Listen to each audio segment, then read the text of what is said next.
Olá, todo mundo de qualquer lugar deste ou de outro mundo, muito prazer. Sejam todos muito bem-vindos, porque neste vídeo eu vou falar sobre uma teoria da conspiração das mais bizarras e intrigantes. Ela surgiu a partir de um livro de 1871 e inspirou a criação de uma estranha sociedade secreta na época da Segunda Guerra, envolvendo oficiais de alta patente do governo alemão. Era a chamada Sociedade Vril. Sua história é meio doida e envolve teorias sobre alienígenas, ocultismo, a Atlântida perdida e até a crença de que haveria uma civilização muito mais evoluída do que a nossa vivendo nos subterrâneos do nosso planeta. Tudo isso junto e misturado sob a regência de líderes políticos e ricaços influentes em uma busca desesperada por poder. Um rolê aleatório que pouco se fala, mas que com certeza daria um bom roteiro de cinema. E com uma história estranha, pra hoje é o que tem.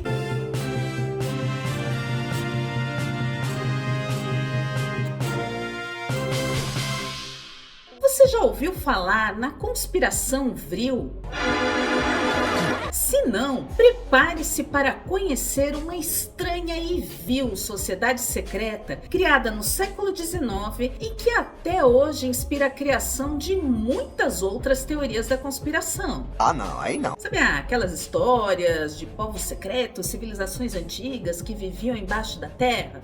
Então, é mais ou menos nessa pegada aí. Gente, que é um filme? Tudo começou em 1870, na Era Vitoriana, quando o escritor britânico Edward Bulwer Lytton publicou um livro de ficção científica chamado The Power of the Coming Race, ou, traduzindo para o português, O Poder da Raça do Futuro. Talvez inspirada no clássico Viagem ao Centro da Terra, de Júlio Verne, a história tratava de uma sociedade secreta formada por seres de outro mundo que viveriam nas profundezas do nosso planeta e tinham planos de dominar os humanos para ocupar a superfície. No livro, o autor descreve com detalhes esta estranha sociedade que conseguiu viver isolada e secretamente, sem nenhuma influência externa, desde a época do grande dilúvio descrito na Bíblia. Apesar de ser um grupo social diferente do nosso, Lytton aborda questões que podem ser facilmente espelhadas em nossa própria sociedade, como a constituição do universo familiar, a relação entre os gêneros, a organização política, a religiosidade e até os avanços científicos que começavam a se desenvolver na época. Através disso, ele aproveita para fazer algumas críticas ao nosso próprio modo de viver e de se relacionar. Fantasioso, porém com questões relevantes em nossa própria realidade, o livro acabou fazendo grande sucesso.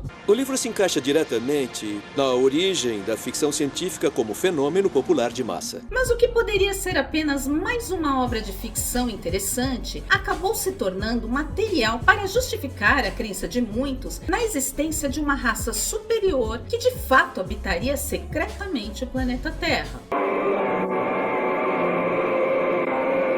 Pode parecer uma história muito louca, mas por muitos anos houve mesmo quem acreditasse nisso, inclusive governantes influentes e ricaços excêntricos. Muitas eras passaram e o que foi escrito tornou-se realidade. E eu vou te contar tudo sobre isso aqui. Mas antes, já deixa aquele seu like nada fantasioso neste vídeo e compartilhe com todos aqueles amigos que amam uma história inusitada. Vamos, será sensato, Jim. Se não aceitarmos o convite, nossa astronave será uma lata amassada. Aproveita, se inscreve no canal para que ele possa crescer e mais pessoas entrem nesta conversa. No livro de Lytton, o mundo subterrâneo é um lugar paradisíaco, habitado pelos Vrilya. No livro, o personagem principal descreve os Vrilya da seguinte maneira: recordou-me as imagens simbólicas dos gênios ou demônios. Sua roupa principal, conforme me pareceu, consistia de grandes asas dobradas sobre seu peito, mas a face, isso foi o que me inspirou inquietude e terror. Era o rosto de um homem, mas de um tipo distinto de nossas raças conhecidas. Eles possuem grandes poderes, mantidos através do chamado Vril, uma substância energética tão poderosa que pode ser usada tanto para curar quanto para matar, criar ou destruir. É energia que cerca nós. Tanto que a palavra Vril tem origem em uma antiga expressão suméria que significa como Deus. Luminosos seres somos nós, não essa rude matéria. E como em muitas histórias de dominação e exploração que a gente bem conhece na vida real, o personagem principal do livro, que é um engenheiro de minas, encontra o mundo dos Vrilya acidentalmente durante uma escavação e logo descobre o poder Vril. Cheio de ambição, percebe que o tal fluido energético pode gerar uma nova corrida do ouro para a humanidade, trazendo riqueza e poder. A sombra da cobiça ele é. Mas fica aqui um spoiler, o que é até meio óbvio neste tipo de história de ficção. Os humanos não são páreo para os Vrilya e não conseguem dominá-los para assumir o controle do poder deles. Então, para que pudessem continuar vivendo em paz e em segredo no subterrâneo, os Vrilya deixam bem claro que poderiam destruir o mundo se assim desejassem. Não me obrigue a destruí-lo. Aviso dado, ninguém mais se meteu a besta com eles. No entanto, os nobres e poderosos Vrilya fizeram a promessa de transmitir seu legado e poder a um seleto grupo de humanos de moral superior quando a humanidade finalmente estivesse pronta para assumir tal evolução. Você está só começando a descobrir o seu poder. Porque é bem aquela teoria do tio Ben do Homem-Aranha, né? Grandes poderes trazem grandes responsabilidades. E a gente já tá cansado de saber, né? O poder de destruição que grandes poderes têm quando em mãos erradas. Você devia conhecer o poder do lado sombrio. E bom, pelo jeito aqui na vida real, a humanidade nunca evoluiu o suficiente. Mas muita gente ficou esperando por isso, de verdade. Porque algumas pessoas aqui da vida real, de carne e osso, se julgando superiores ao resto dos meros mortais, se uniram em uma sociedade secreta que se achava digna de receber os poderes Vril no futuro. Não é verdade! Isso é impossível! Isso mesmo que você ouviu. Os caras acreditaram na história do livro e se auto-intitularam Herdeiros do Poder Vril.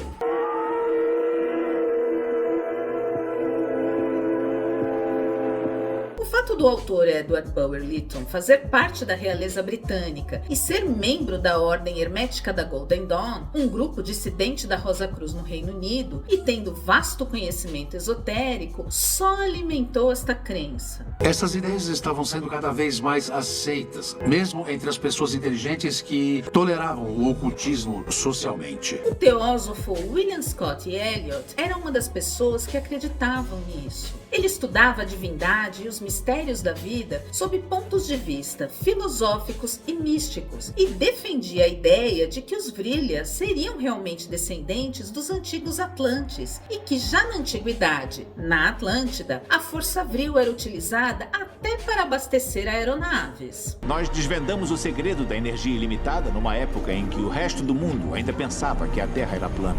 Elliot, inclusive, escreveu um livro sobre o assunto, chamado Entre Dois Mundos, a história da Atlântida e da Lemúria perdida. Para ele, assim como para muitas outras pessoas de seu tempo, essas raças misteriosas realmente detinham conhecimento sobre viagens interdimensionais, armas de energia e telepatia.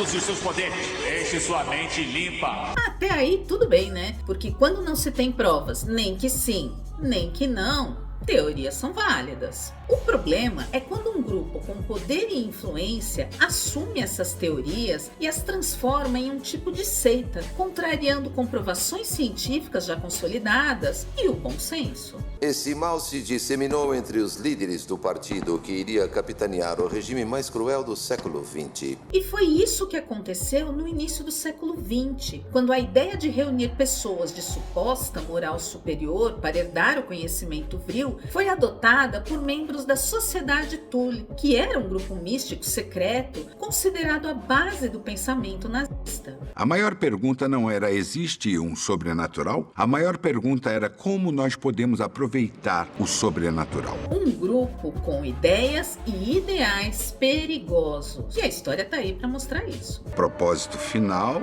era, na verdade, destruir outras raças. Muitos integrantes da sociedade Thule acreditavam na existência da energia vril e desejavam obtê-la para desenvolver armas de uso militar e para controle social das massas consideradas inferiores. Eles achavam que o próprio biotipo deles, altos, de pele e olhos claros, seria uma evidência de que eram descendentes diretos de sangue puro do povo Vrilha. Com este objetivo, formaram então a Vil Sociedade Vril. Pode parecer uma dessas teorias de mesa de bar, mas a Sociedade Vril era conscientemente dedicada a serviço do mal. E parece ter saído de algum roteiro clichê de filme ruim de baixo orçamento sobre teorias toscas de conspiração. Mas a verdade é que essas pessoas apenas encontraram uma história para validar suas próprias crenças de que seriam seres superiores, merecedores de um poder especial. Cometer assassinatos políticos, evocar espíritos dos mortos, praticar orgias e realizar sacrifícios. A Sociedade Vril foi então fundada em 1918, em um encontro em um hotel em uma cidade na região da Bavária. No início, ela foi chamada de Sociedade Germânica de Metafísica e contava com poucos membros. Entre as sociedades secretas da época, a Sociedade Vril era única.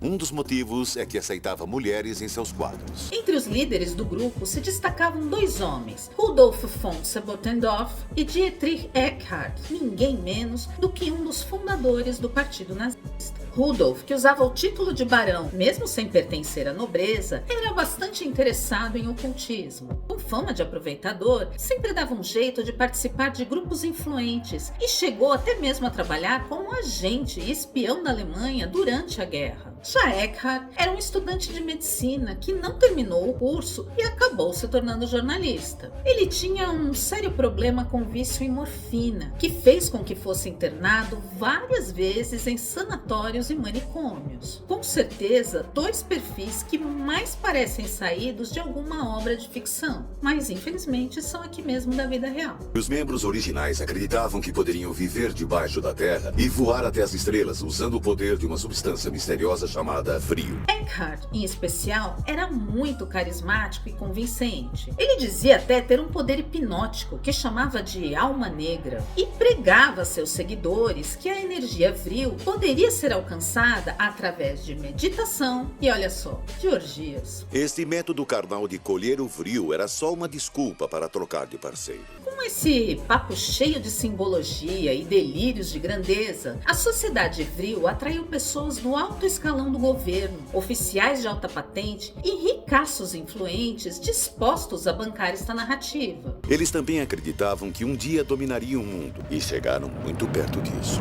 Eles queriam realmente achar provas materiais de que houve uma raça superior que teria dominado o nosso mundo no passado e pagaram para ver. Eles acreditavam que a energia vril poderia ser usada para obter poder material. Os membros da Sociedade Vril acreditavam haver passagens secretas para áreas subterrâneas da Terra, onde no passado teriam vivido as tais civilizações de seres superiores. Estas passagens estariam localizadas nos polos Norte e Sul, em Paris, em Staffordshire, na Inglaterra, em Montreal, no Canadá, em Hangzhou, na China, no Tibete e até na floresta amazônica, aqui no Brasil.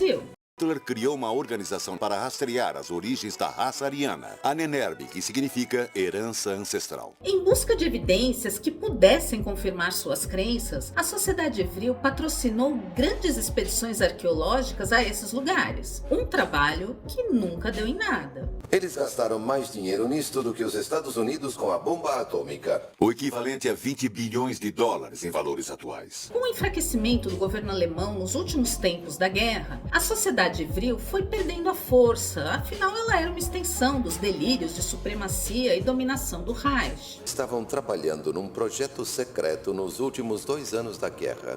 Esse projeto era o de um disco voador. Seus líderes ou morreram ou fugiram. Então não havia mais nada que sustentasse um grupo como esse. Esse grupo perigoso, como acontece com muitas sociedades secretas, tem remanescentes ainda hoje. Hoje os historiadores classificam a Sociedade Vril como um grupo grupo de lunáticos, imorais e perigosos, cegos pela própria soberba e iludidos por falsas promessas. Busca de poder a qualquer custo. Uma busca que, para nossa sorte, falhou naquele momento. Eles nunca alcançaram as estrelas e nunca encontraram uma raça embaixo da Terra. Mas que, além de ter plantado crenças terríveis em mentes doentes, ainda serve bem para ilustrar o quanto ideias absurdas, sem qualquer fundamento histórico ou científico, podem facilmente influenciar milhares de pessoas de maneira perigosa. Até porque tem muita gente que se sente atraída por essas coisas secretas, misteriosas, de acesso restrito, talvez pelo desejo de se sentir VIP em alguma coisa, ou pela simples fantasia de deter informações exclusivas. Vai saber, né? Será que aquela época de loucura, obsessão e horror foi baseada numa ideia retirada de um livro de ficção científica? O tempo passa, o contexto muda, mas sempre vai ter algum grupo com complexo de superioridade, dinheiro sobrando no bolso e zero escrúpulo. Então é sempre bom lembrar dos absurdos e horrores do passado para que a história nunca mais se repita. Vai que um dia a gente aprende, né? O que será escrito nos livros de história? E pra hoje é o que tem. Fuck off, Hitler. Seja muito bem-vindo ao nosso canal, puxa uma cadeira e entra na conversa. Comenta aí se você já tinha ouvido falar na Sociedade Vril. E me fala, o que acha dessa história toda? É bizarro, né? Agora, aproveita, curte este vídeo, porque eu sei que você gostou. Se inscreve no canal e compartilhe. E não se esquece de ativar o sininho aqui embaixo para receber as notificações e a gente poder se encontrar mais vezes por aqui. Meu nome é Ana Bernardinelli, eu tô indo, mas eu volto. Beijo, tchau!